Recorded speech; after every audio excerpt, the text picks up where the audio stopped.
Welcome back to Gold Derby. I'm Christopher Rosen. I'm joined by Joyce. Joyce, we're back talking about some TCA award winners. Our first and maybe only set of TV winners for the rest of the year. Probably. How'd it look? You're in TCA, right, Joyce? I am, yeah. I voted for the winners of most of these. Great. I don't think you would be shocked to hear that I voted for Succession. No. So that won too. It won Program of the Year. And Drama, it's their third drama win, so it won 3 for 4 in drama. Great record. What won for season one? What won for season one at TCA? Better Call Saul. So Succession did not win anything for season one at all. It lost new program. Oh, here, why don't you guess what it lost new program to? Just think of shows that came out end of 2018 and early 2019. I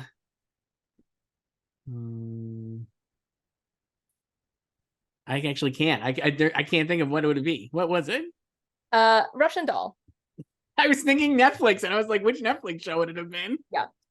So it lost a new program to Russian Doll that year. And relatedly, Russian Doll, obviously from Natasha Lyonne, and she won comedy, like individual achievement in a comedy this year for Poker Face. So TCA loves Natasha Lyonne. And then Succession had 3 acting nominees in drama. They all lost to Rhea Seehorn. Great win. She is the first supporting performer to win that category, which is gender neutral. So, but it's usually leads winning. Not just because of this, but also I've switched to Rhea winning at the Emmys, Joyce, whenever the Emmys exist. Did you do it before this though, or after this? I did it after this because I just recently updated my picks. But I was thinking about it. We've talked about this. We've talked about this for a while, but I just feel like that race is not as locked up for Jennifer Coolidge as it might seem on first glance, because she has so much internal competition from her own White Lotus cast members, plus J. Smith-Cameron laying around there as a Succession fave, and then Rhea kind of like maybe pulling off a win in a very competitive, what has become a very competitive maybe category. I mean, I would love to see it. I don't know if I can predict a Better Call Saul win ever again. So the reasons not to, beyond that it's never won a single Emmy, so that's a great reason not to. The other thing is, if you're thinking about momentum, it's completely out of sight, out of mind. The series ended last summer, so we're not. She could win this Emmy about 15 months, 16 months maybe after the show went off the air. So seems a little dicey to predict. That said, I was like, White Lotus is also not a recent show, so there's also like kind of maybe, but it's a bigger show. It's definitely a bigger show, obviously. And I was like, I mean, I think if J. Smith-Cameron had season 3 material in season 4 through no fault of her own, based on the edits, I would have her winning easily here, because I think it's they're just going to go clean Succession sweep in a lot of places, it feels like to me. Without that, I just think Rhea could win. I don't know. I mean, if I were a member of the TV Academy, I would vote for Rhea. I didn't vote for her to win at TCA. So I have voted for her to win in the past at TCA, but this year I voted for Kieran. It's tough with all the actors, regardless of gender and rules. Yeah. Right? And also there were 9 nominees, so honestly, it doesn't take that much to win. It's like 11%, and also Rhea is obviously a TCA fave. And so the win is not surprising. No. And she's also the 8th consecutive woman to win, which is cool. Very cool. The category.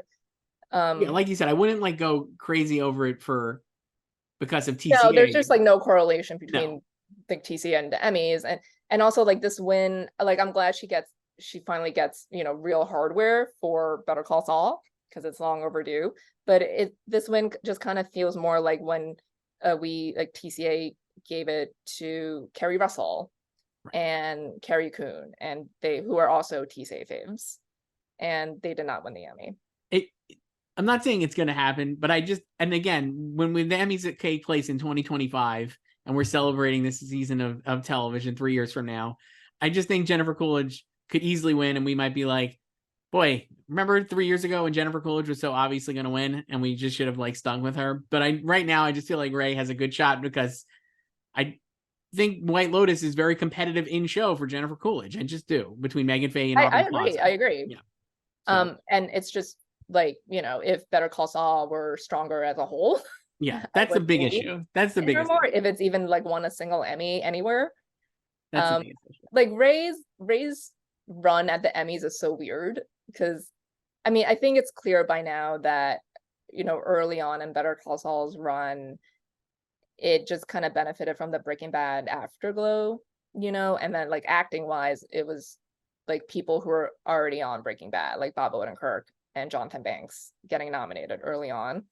And then, when Giancarlo Esposito came on, that like Michael McKean should have been nominated for season 3 and he wasn't. And then he got a guest nom for season 4.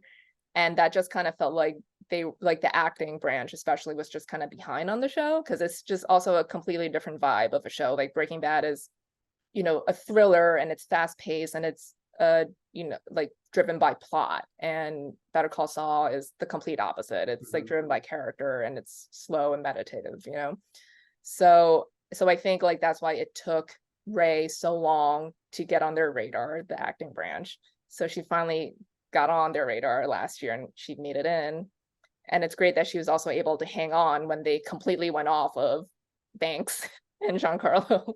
And they didn't invite any other, like Tony Dalton or anyone else from Better Call Saul in. So I don't know, like last year I gave up on predicting her for a nomination and she got nominated, so I feel like I just can't even predict her for the win and she would win. Like I'd rather not predict her and be surprised and happy that she wins. I think that's fair. I'm gonna probably stick with her through this because I'm not confident in Jennifer Coolidge, not because of Jennifer Coolidge, just because the competition from the show I feel like is really strong. Yeah, where is Ray in the odds? Let me look. Is she second or like third? She's probably second. I think she's probably second too. Because I feel like people they're like anti-dicting J. Smith Cameron. And then J. Smith Cameron's third, Aubrey Plaza fourth, and Megan Faye fifth. Just what are we watching here? People, update your predictions. Megan Faye should be a lot higher. No, I think it's just a lot more, like casuals. Like there's hundreds of people. Yeah, I guess you're right. I guess maybe not as in tuned to stuff. Like Aubrey Plaza is obviously a bigger more famous. Megan Fahey, even though Megan Fahey has the moment and the ink. Yes. In the finale. So yeah, like I think like in our column last week, I think I said that if Jennifer wins, I think it will be a closer margin than what she won by last year. Like I think last year was a complete blowout, and this year might also be a pretty big gap too if she wins, but I think Megan especially would make it closer. Yeah, I think she would too. Like we'll never know, but they should really release the vote totals. All these shows should. Imagine. Be great. Yeah, but did you switch to Natasha Lyonne after TCA or no? I can't say I did. And in fact, maybe bad idea, Jeans. I think I dropped her into last and moved up Jenna Ortega to fourth. I think I switched them. I have always had Natasha last. Just because Poker Face missed series. Right. And no one has won that category without a series nomination since Melissa McCarthy for Mike and Molly. And then I think at TCA she also benefited from the Bear vote split because Jeremy Allen White and Iowa Deberry were nominated. And you might think like maybe Jeremy would like get all the votes, but like Iowa's pretty popular herself. And again, it's like I think this one only had 8 nominees. Yeah. So like that's like 12% of the vote. So it doesn't take a lot. And we know she already won for Russian Doll. So yeah, no, it makes sense. I'm correcting myself. I have her in fourth, and I have Christina Applegate in fifth. Mhm. I have Jen Ortega in third. Yeah, I don't know. I don't think she's gonna win, but I do think this category is ripe for a surprise. Yeah. We could do we'll do comedy after we talk Only Murders, so we'll get to this later, I guess, very briefly. But yeah, I'm not sure what to do here. But Natasha's win at TCA did not really spark a lot of thoughts of an upset for me, at least. No, like I think Jeremy probably would have won had Io not been nominated. Yeah. But it's also cool that Natasha won because she's the 6th consecutive woman to win this too. So these just women dominating these categories. And but because also like the Bear won new program and comedy over Poker Face. So like I think that is the stronger show compared to Poker Face. So Certainly. I think they would have won had Io not been there. Not a vote split, yeah. Yeah. But I don't know. Like the rest of these, yeah, the Bear and Succession were the only ones to get more than one win.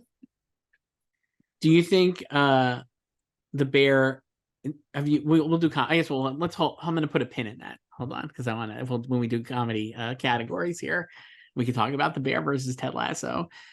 Joyce, one of our favorite comedies, Only Murders, is back. It returned yesterday on Tuesday with 2 episodes. Or November. Why am I saying November? August 8th. Yes, 2 episodes. What you think? Well, we had both already seen 8 episodes, so yes. I didn't watch it yesterday. But I really like the season, and I love Paul Rudd and Meryl Streep, and Martin Short is on fire this season. I think the first 2, does a lot of setup. The first episode is great for Paul Rudd. Spoilers if you haven't seen it, the first 2 episodes, then get out here. But he did not actually die in the theater. He comes back after a trip to the hospital, and then he gets his insane unhinged monologue and in Oliver's apartment, and then he dies at the end of the episode, so down an elevator shaft.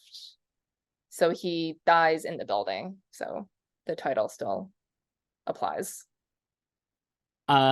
He's great. Meryl, I think, is like top tier Meryl for me. She's so good. Love her playing a bad actress. So good. She's just amazing. I really, really love her so much on it, and I'm so excited for her to get an Emmy nominee next year, I'm assuming. So I talked to the Murders editor last week, and then afterwards we were talking about season 3, and she said that the monologue that Meryl does in the opening of the premiere, she did in 1 take, and I was like, of course she did. Like, duh. Great monologue in the premiere. Yeah, and that the show just kind of leans into like all of like Meryl and Paul's like personas, like, so to speak, and like she does like 3 different accents at the table read, and then Paul just kind of like leaning into like his lovable charisma, but also playing a character who's like a jackass, but like doesn't realize he's like a jackass. It reminded me a little of Bobby Newport on Parks and Rec. That's the like level he's on. I also want more of Girl Cop. I love Girl Cop. Girl Cop is great. I love fake media shows. Fake Girl shows. Cop, Cobra, love all that stuff. His resume. I really enjoyed the 5th episode coming up. I have to go back. The thing is, when you watch them, when you have screener privilege like we do, and you just watch them all kind of in a jumble, I don't know actually remember. Well, it's not. I wouldn't say this is a spoiler because John Hoffman has done some interviews and he's referenced this already. But Meryl and Barton strike up a romance. Okay, yeah, that's a great one. Martin is amazing on this season. I think it's like I don't think he has any shot of winning against Jeremy Allen White, but I do think like this is a like vindication for him being the lone lead acting nominee from this show. If you're a voter and you're like, man, I can't believe we snubbed Steve Martin. Steve Martin is still great, but like Martin Short is like the best on this season, I feel like, of the 2 of them. He's got also a ton to do, seemingly. He already, at the end of 2 is when he has the heart attack. Yes. And that he envisions the musical adaptation of Death Rattle. So really good. Yeah, he gets a lot of material, and I kind of love that the show in general leans into the melancholy a lot, because the basis of the show is like these three kind of loners who come together and start a podcast because this is like their shared interest, but there's still kind of like a sad undercurrent throughout the show always, and this season kind of really enhances that, because it flashes back to all the rehearsals for Death Rattle, and Mabel feels kind of left out because she's not part of the show, and then now she's like moving out of the building, and so they feel like this kind of like detachment from each other, and there's kind of like resentment but not, and I feel like that's very true of friendships, Certainly. just go through these like rough patches. So in the first two, what other guest stars show up in the first two? I guess I'll word it that way so I know what I can say.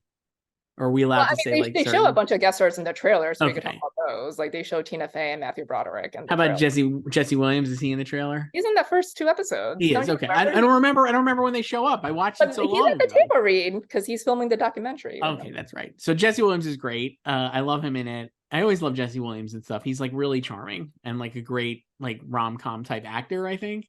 And Tina Fey rules in her appearance as well. Those are my two fave guest stars beyond Meryl and Paul. Yeah, Jesse has, I think it's in the third episode, he has a lot of screen time with Selena in the third one. And then there is, I think it's the same episode, but there is like a gag, I guess you could call it, involving Meryl, and I like to believe that they wrote it because of Jesse.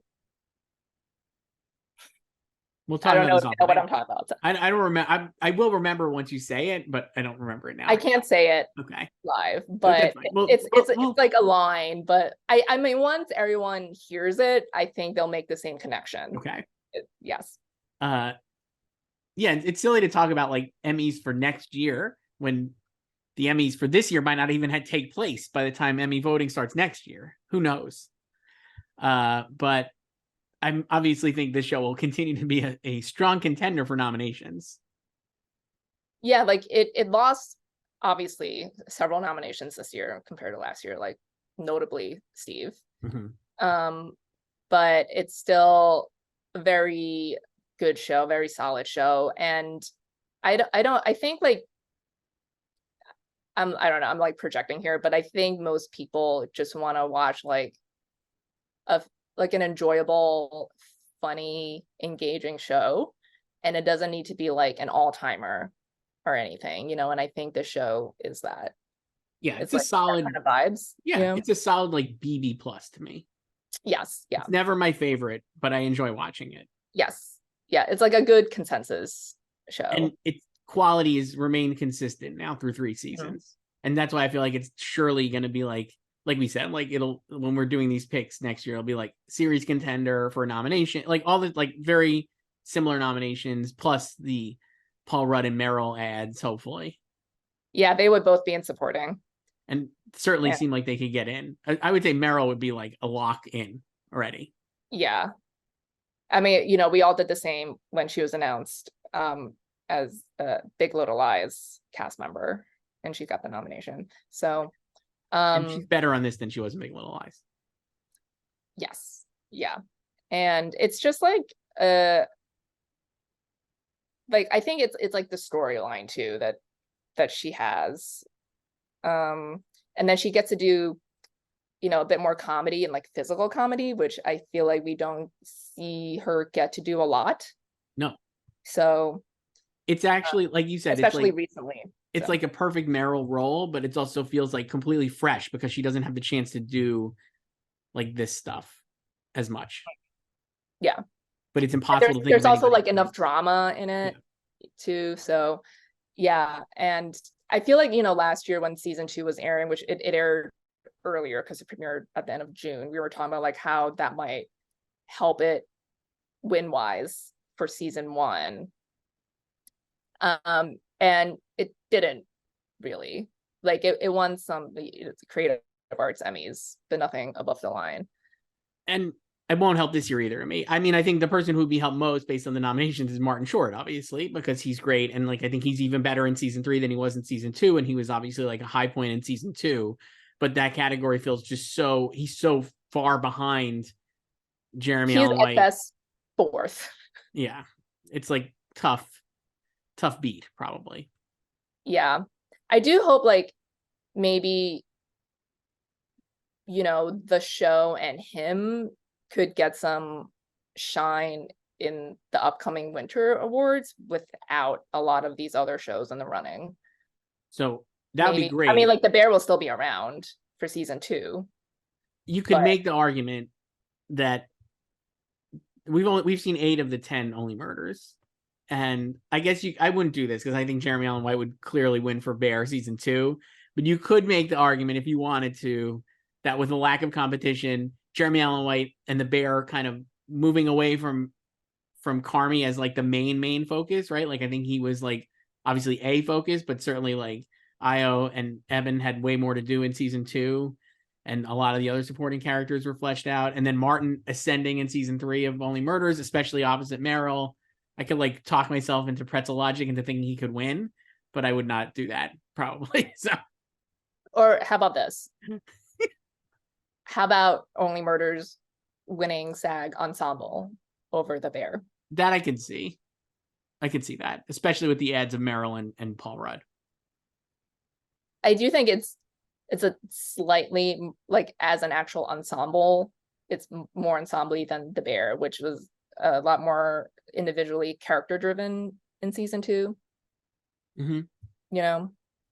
So, but I think they do just like The Bear more. So I think that like probably doesn't matter, or it'll just be like Ted Lasso winning. So, but yeah, I don't think like season 3 of Murders will really impact the show for season 2 at the Emmys that much above the line. Like it could probably still win some crafts. Yeah, but nothing... like in the last year or so. Yeah. But still a great show. Really Fun great. to watch. It's one of the shows that my normie friends watch consistently. So yeah, people like it. Like you said, it's a solid show. Mm-hmm. How about your girl Selena Gomez next year with A Barren Field? I mean, I hope she gets in. I gotta say, like, I've not been overly like it. Nothing we've seen so far has made me be like she has to get in. I guess she, of the 8 we've seen, she doesn't have a flipping the pieces yet. No, and I feel like the fact that they've added these other massive stars has pushed her down the ladder a little to me. You know what I mean? Like she's not like. I mean, she's not in the same category as Meryl, but you're saying they'll think of nominating Meryl before her. It's not even about the nominating. I just feel like from a material like if you're thinking about the show and you're a fan of the show, maybe you used to be like, oh, I love Selena Gomez and like Martin Short or whatever. Like she would be in the like top half of your thoughts. But now that the fact that they've had Paul Rudd and Meryl Streep, plus Martin Short doing great stuff and Steve Martin still being Steve Martin, it feels like she's now 5th most like not compelling, but you know what I mean? Like if you were just ranking your faves, like I don't know how high she would be for a lot of people cumulatively. The Selenators probably still have her number 1. But I wonder if normies would also feel that way. I think she's just not going to be as thought of as much as the other people. And she also, like you said, hasn't had as much to do or has had like not a showcase moment in the season so far. Yeah, the season is really kind of centered on the musical, obviously, the show, and Oliver, and then there's like Steve has some stuff. He like the 4th episode is big for him. Yeah. And yeah, like Mabel has her own storyline for sure, but it's like adjacent to the A storyline of the production. And so you know who else is great on this season? Linda Emond. Really great. Great, like 6th man performance. Who plays her son? Wesley Taylor. Absolutely fucking hilarious performance as well. Really funny, gross, like incestuous mother-son relationship. It's really leaning into Arrested Development vibes. Yes. Really enjoying it. But yeah, they're really fun. They pop up every now and then. So very good. Great energy. Maybe a guest actress nomination for her. I don't know. I don't remember how many she was in. She's not in a lot. I don't think she's in. No, but she could be in like the last two. We don't know. We don't know. So. Comedy series, Joyce, it's tightened up, I would say. Has it? Well, The Bear and Ted Lasso are less than 100 votes separating in our odds. Ted Lasso still in first. The Bear rising like a phoenix. I still have Ted. Same. But everything is seemingly screaming that we should be switching to The Bear, but I just don't believe it until I see it. Yeah, it's kind of like Better Call Saul winning an Emmy to me. The other thing is, it feels like a hope.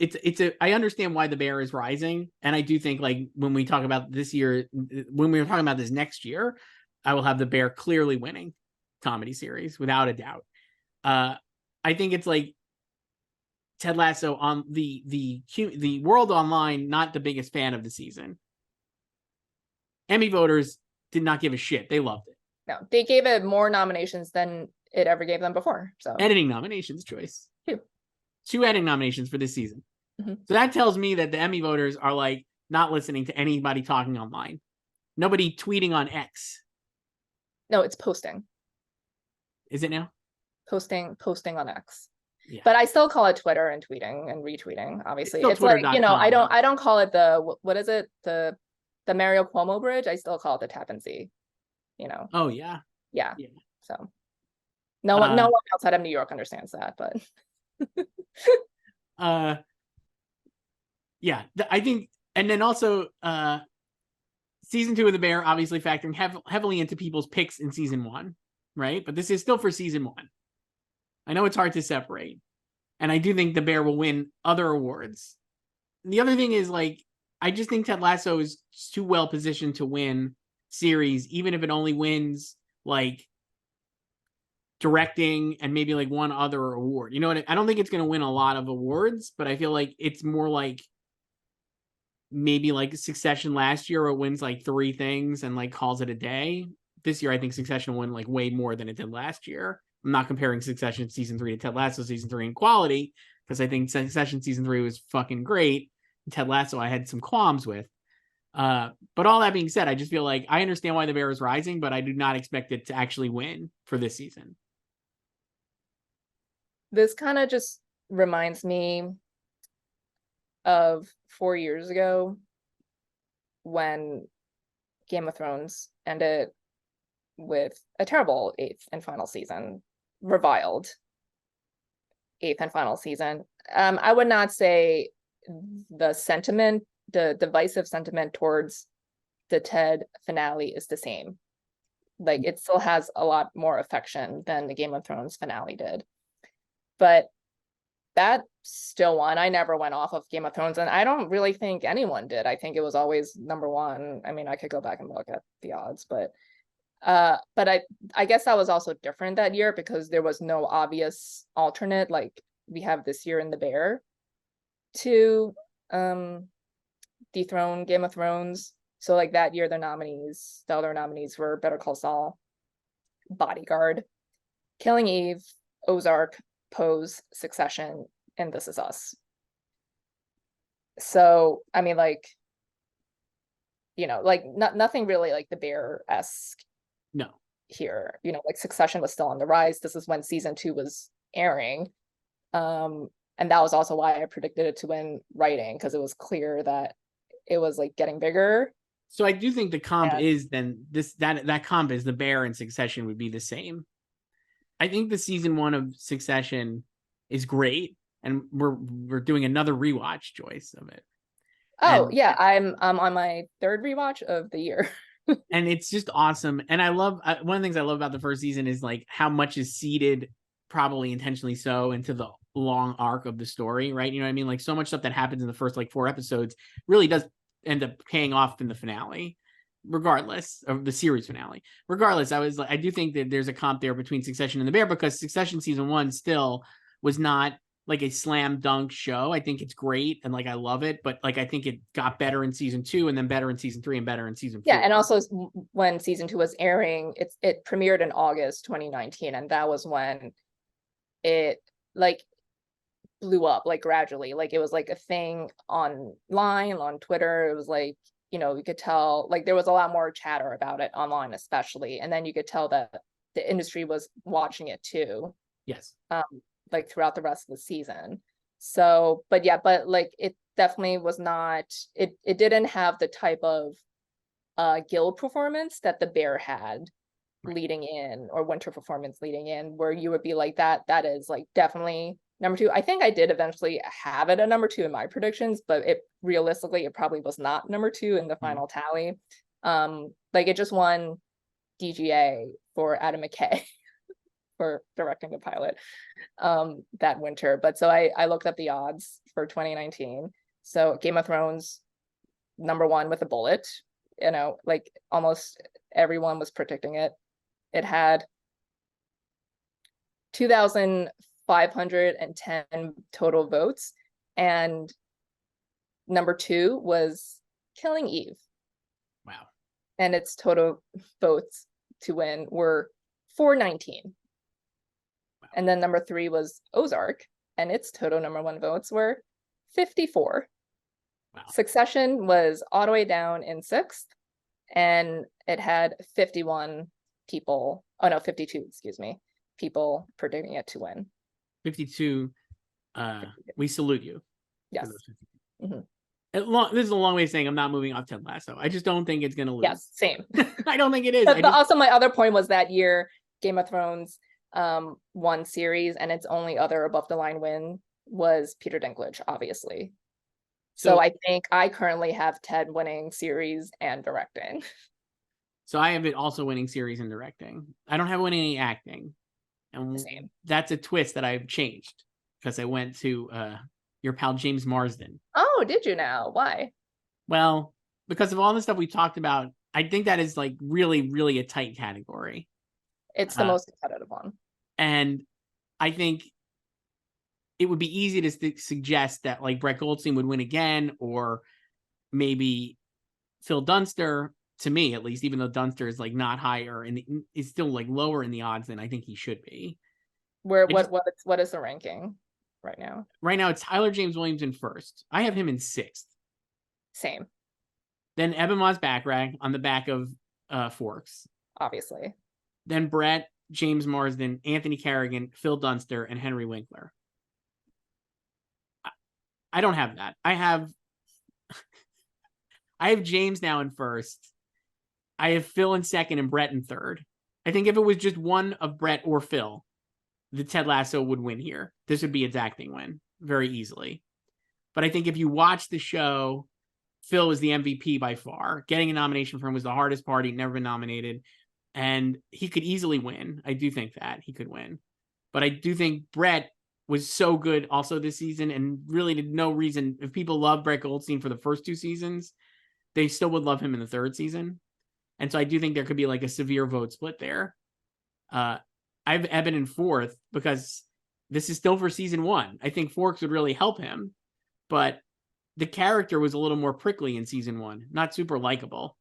And I think he will easily be a top contender to win for season 2, but I'm not sure he has enough with just Forks and season 1 to win for season 1. And then I have Anthony Carrigan in 5th, Tyler James Williams in 6th, and Henry Winkler in 7th. So I haven't changed anything. So I still have James, Eben, Phil, Brett, Anthony, Tyler, and Henry. I think it's probably ultimately between James, Eben, and Phil, and then there's like Brett there, like an obvious 3-peat option. But I think like those top 3 have the most going for them. And I feel like when you look back on this past season or eligibility period, whatever, like their performances or like their shows, I know like The Bear, like for Eben is like season 2 really of Forks, but like their are really what you're talking about in this category, at least. And I do think Forks could be Evan's rainbow, because it's like basically just like his Richie's trajectory on The Bear is like the same as Roy's on Ted Lasso. Like they're the same type of archetype, like the prickly guy in season 1 that it's like still kind of likable, you know, and then they kind of get like quote unquote redeemed in season 2. You see more sides to them. They both have a new professional pursuit, you know, or like, you know, they just have a different type of job, and they learn about themselves, and that's really when people at large fell in love with them. And like we know, like that's definitely why like Brett won in 2021 for season 1 with a season 2 episode that aired during voting. So I think like that does help Evan, even though this is technically awarding him for season 1, but I think they're not gonna hardline that when they're voting. I think when they're voting, they're just voting for people they like, performances they like, and that's, you know, recent history, recent memory, like The Bear season 2.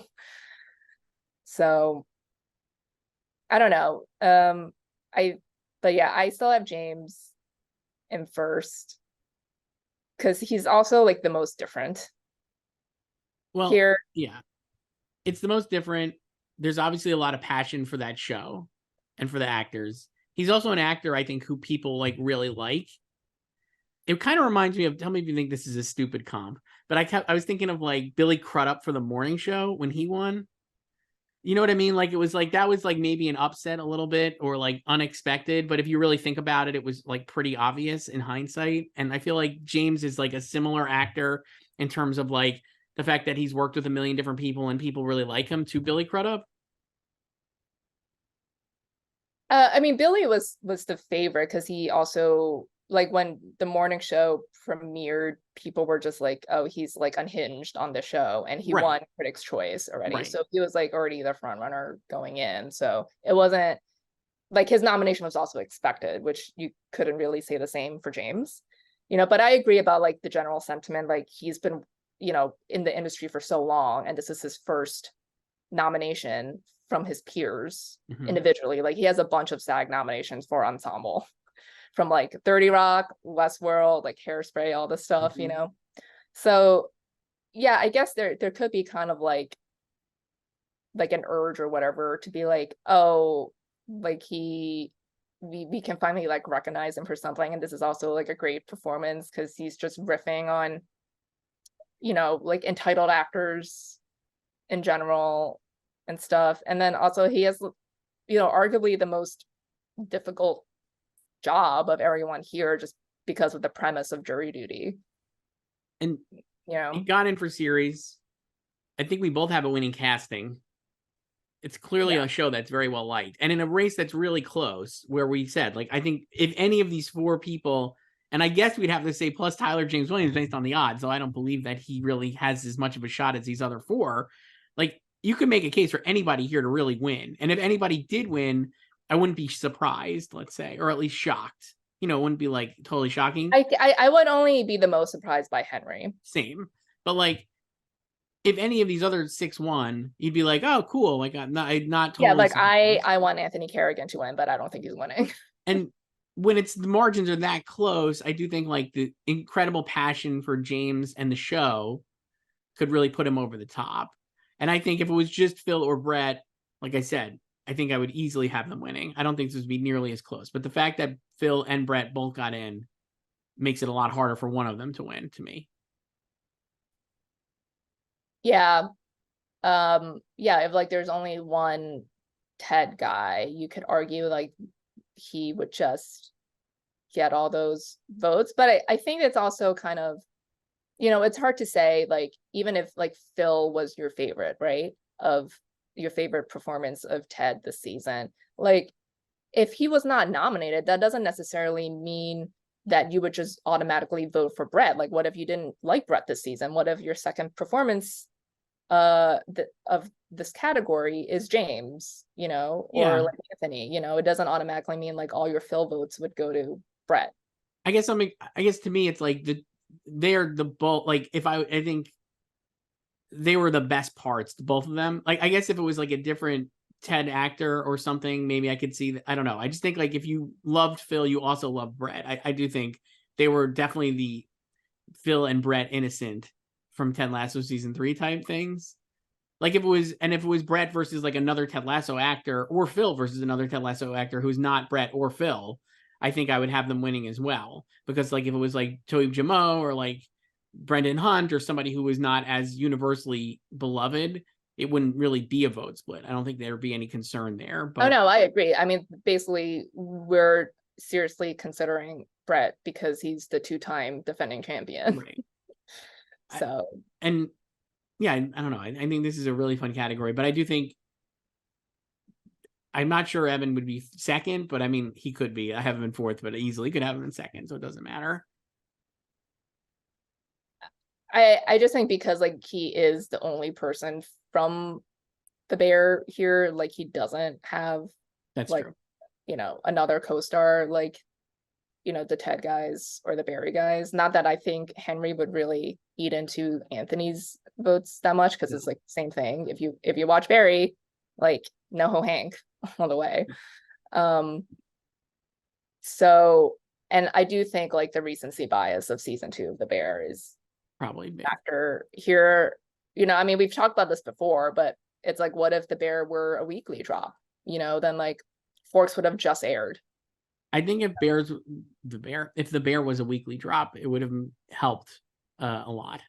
But who's to say, based on the fact that we have the strike and nobody's like, they did a ton of press around the release. It's definitely, we know people watched it. We know they watched it. Yeah, You know, it might not be you know, top of mind, the top of conversation right now, but like it was watched, and it's probably continued to be watched, you know, in the past month. Yeah. So quickly, comedy actress Joyce, we mentioned this before. I don't know who's going to win here. I guess everyone still has Quinta Brunson. It seems like just a no-brainer. She's well ahead in the odds of Rachel Brosnahan. Though Rachel Brosnahan on the rise, Quinta slightly on the arrow pointing down. We both have Rachel Brosnahan. I guess the thing that's keeping me from like feeling very confident about this is I don't get the sense. Let me rephrase that. I don't get the sense that a lot of people are still like excited about Mrs. Maisel, but I do get the sense that industry people still love the show and like still consider it like a great show, and they were excited about the final season. But there's not a lot of buzz around it. Certainly, like if you were polling the film Twitter of TV, Quinta Brunson would be the runaway. you mean just TV Twitter? Yeah. TV Twitter is not as intense as film Twitter. I just call it film Twitter : TV. And I think film Twitter : TV loves Abbott Elementary and Quinta Brunson a lot more than probably Emmy voters do. And so I think that kind of clouds your perception of this race, because like if you just talk to somebody online, or just they might be like, obviously Quinta Brunson's going to win. But I do think Rachel and Mrs. Maisel could return here to win. So I'm sticking with her, but I'm not confident. And I have Jenna Ortega in third because I'm like, who cares? I don't know, series nomination, I guess. So like, sure. Yeah, I think you can make an argument for like any of them to win, maybe not as strongly for Christina or Natasha because their shows were not nominated and Christina is a lone nominee, you know, but you could definitely argue her personal narrative for sure, you know, and people have. And yeah, I have the other three in the top three because their shows were nominated for series. Yeah, like I said, like Quinta is the safe pick, and I think if she were to win, it will just be like, oh yeah, so then like we'll move on, like, you know, and it's like a perfect time for her to win without Jean Smart here. And so really the only place Abbott seems like this is maybe their best chance to win above the line. I mean, you could say Cheryl too, Cheryl Lee Ralph in supporting. And it's just like all of them have like their shows have some sort of deficit in some way, right? Like Abbott didn't really expand this year like you would maybe have expected it to, especially for a show that did so well last year. It won 3 Emmys, and then, you know, a lot of shows like that, like they surge sophomore year in terms of nominations, but it only increased by one, and it lost one of the categories it won last year in writing, and Rachel, like Maisel got 14 nominations, which is, a great haul for an older show on its last season, but it lost Tony Shalhoub. Right. I feel like I was your guy Tony. I was an early adopter on that one. And then Wednesday also, it's just basically carried by crafts, as we expected. So, and then like you said, Christina, lone nominee, and Natasha, Poker Face missed series. So they all have something, a strike against them somehow. So I guess it's just kind of like deciding which strike affects who the least. And then I don't know, like we've talked about this, I think Rachel would win under the tape system with 4 minutes. I think her tape would be amazing and she'd win. I also think, again, people think I don't like Abbott. I like Abbott. It's totally fine. It's actually, like we were saying before, I would consider like a BB plus, just like Only Murders. It's a very again, Abbott and Murders are shows that my normie friends always watch. And they're just totally fine and very watchable and always are consistently good, right? I'm never like, oh, that Abbott Elementary episode sucked. It's always like funny or really funny, right? Mm-hmm. And like that's it. So this is how I'm coming to it.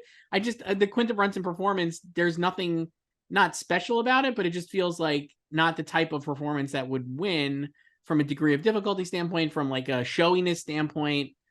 And yeah, she could win, sure, like we said, like very easily here. And in the competition, is not the strongest, certainly no Jean Smart.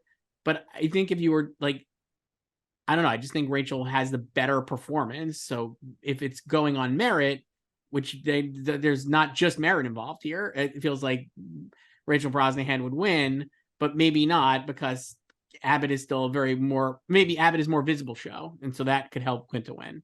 And they can't vote for her for writing. So maybe that's another reason why she would win here. They can vote for her in guests for SNL against her TV mom. Yeah. I'm not expecting that one. Yeah. I think people are also hesitant to return to predicting. Sure. Rachel, because, they haven't returned to the well really under the system here outside of Julia Louis-Dreyfus, obviously. And then, but then if you look at the people who won after Rachel, so she won in 2018 when Julia was not around because Veep took a year off, and then in 2019 it was Phoebe Waller-Bridge, Fleabag domination, and she handed JLD her only loss for Veep. 2020 Catherine O'Hara, Shit's domination. 2021 Maisel not around, Jean Smart wins, and then last year Jean Smart wins again over Rachel. So she is like, you could rationalize those losses very easily. Yeah, it's like they haven't returned to Rachel since she won, but then you look at like the people who've won since then, and it all makes sense. Yeah. It's like I don't think she was ever beating Jean last year, and it's like I guess it's also like easy, like what I was saying before is like she didn't go back to back, right? It's like you had JLD going back to back, and then like Jean was able to go back to back. So it's like Rachel has not won in 4 years. Like this is the 5th year coming up, and so that's a long gap. It's too. big. Like it's not like she won like the first 2 seasons or something. And so like she's won nothing in between. She didn't defend her crown at all. So it's like they're gonna go back to her, like she's gonna win for the first and last seasons. So let me ask you this then. With it makes it seem, when you say it like all this, it makes it seem very unlikely that she would win. And Quinta, I don't think is a strong front runner, even though she is the front runner. So then, do you think there is a world where one of these other contenders, nominees, can actually win? Like we were goofing on. I mean, does Natasha Lyonne really do have a shot then? Because like maybe there's enough passion there that if these are not strong top tier contenders, she could win without a series nomination. I think she would still, like, I think she needed the series nomination. Do you think Jenna could win? Jenna has the series nomination. I've seen people, we've talked about this, like people have made the Zendaya argument for her, but I think that's kind of different because Euphoria is a more serious show than Wednesday. Yeah, I guess this is another one where I'm like you said, anybody who wins this on Emmy night in 2026, I'll be very so I'll be like, sure, that makes sense. Like, I would not be totally shocked if any of these people won. I mean, again, the safe pick is still Quinta. I don't know about, I will return to her whenever the Emmys are. I don't know. I mean, I might end up doing I kind of also have Rachel now just to be different because I know everyone has Quinta and I feel like could just go back to Quinta too. So. Yeah. I mean, I'll probably stick with Rachel because I just wanted her to win. And I love the final season. You're just hope dicting. I'm just hope dicting to win. Quickly, we could do supporting actors. I don't think we have to spend a lot of time on. Iowa Debris out in front. It feels like the summer of Iowa Debris, cover of THR with an interview conducted before the strike, like all these interviews. She's got a million different projects. Seems like has the material from season 1 for The Bear, and then also great in season 2. She's well ahead in first, ahead of Cheryl Lee Ralph. I think we both have her winning. Yeah, I have Io. I mean, I could see Cheryl winning again. But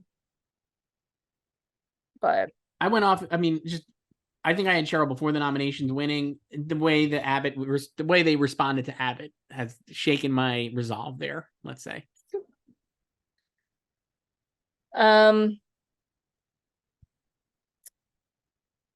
I think she could win again if it were the tape system, like we talked about last week with Fire. Right. I think it would be between her and Alex Borstein because Alex did Testarossa Deal, which is a great tape. Great tape. Do you want to just do comedy directing and comedy writing before we go to our emails? One email? Well, directing, like I said, I have Ted. I too have Ted, only because I think it has to win something else. They've also shown that they love Ted. I mean, you switched to Ted. I did. Because I had too many bears. I just had too many bears. That's what it came down to.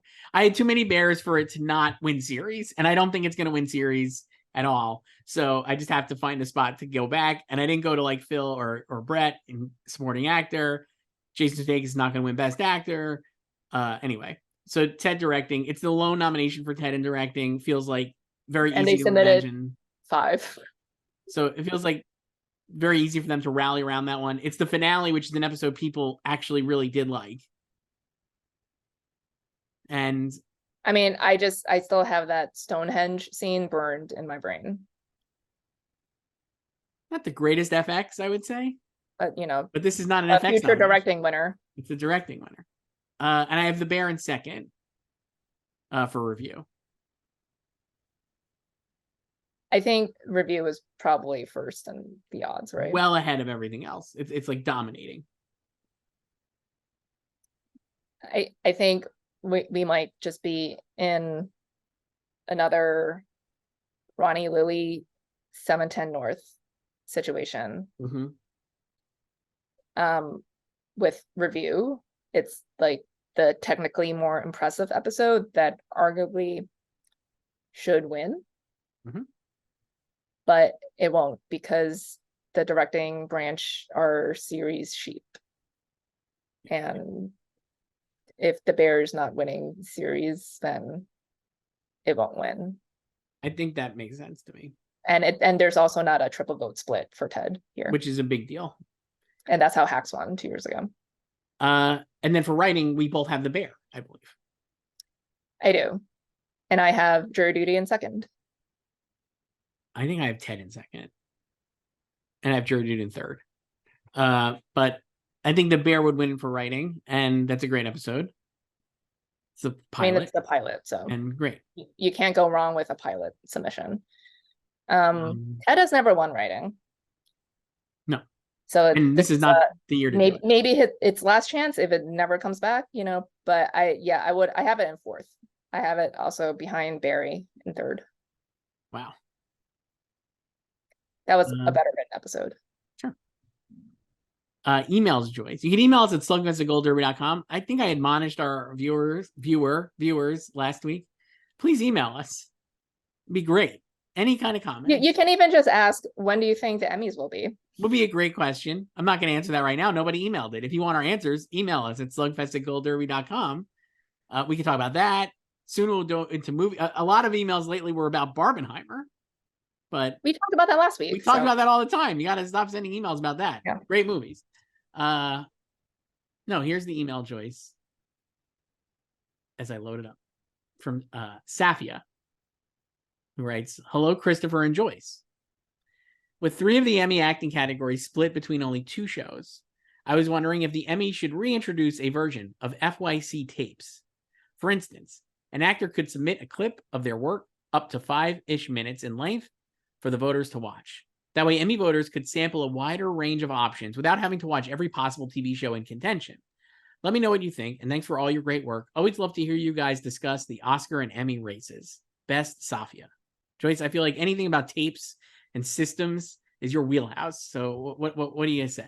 This is about phase 1, like for nominations. Yes, for nominations. To call it down. Yes. I mean, that's still gonna be a lot of tapes because there's a billion shows right now. I wonder how fair it would be. I don't think I understand it in theory, but I don't think it would work in practice because of the amount of shows in general. This is not like 30 years ago when there's just, the big 4 broadcast networks, and not that many shows. And I think, I think if you're just going to do like select scenes of a person, like that would just benefit the people with baity scenes, right? That's what I was thinking. Yeah. It's tough. I'm sure anybody could find 5 minutes that are amazing. I mean, that's why, David E. Kelly's actors always thrived under the tape system because he knew how to write speeches. Mm-hmm. But I think for like a more subtle performance where you really see the impact of it and you really appreciate what the performer's doing, like towards the end of the season when you could see it in the rear view, I don't think a tape would work particularly well. Like when you see scenes out of context, I think that would hurt most people. You know what I mean? Is the idea here would be to prevent Succession and White Lotus from like getting all right? Yeah, I understand. Yeah. So what is a way to prevent that? Is it? I think that's what when it was like 2 weeks ago we talked about this a little bit. Like I think they need to limit the nominating slots on the ballot. Like even though there will be 8 nominees in the category, I think they should just nominate. Like I think I was talking about like on our TSA ballot, like there are going to be 8 nominees when they're announced, but we only get to nominate 4 in every category. And maybe that's the way to do it. Yeah, because right now it's the proportional rule. They get to, if there's 8 slots, they get to nominate 8. And that ends up really hurting. And if you have 4 slots, then you have to decide. You have to be more selective. I'm only going to nominate. You can't write down all the Succession and all the White Lotus men. Right. I'm going to have to decide on Matthew McFadden and Will Sharp and arrivederci to everybody else. Yes. Yeah. You get those 2 and then you get to fill out 2 other people. So you can't max out on those guys from just those 2 shows. So then maybe if that system had been in place, maybe we would have seen, like Jonathan Banks again, or like John Lithgow for The Old Man, something like that. But yeah, I think it's like the problem now with it, I think it was like good they got rid of the unlimited ballot, but I think because there are still so many shows, like people are still just watching very few shows, like they're too overwhelmed. And then these were the biggest shows, and then they're not proactive enough to think about what else did I enjoy this season? What else did I watch this season? They may have not watched any other show besides The White Lotus and Succession. The good news, in quotes, is that next year this will not be probably as big of an issue.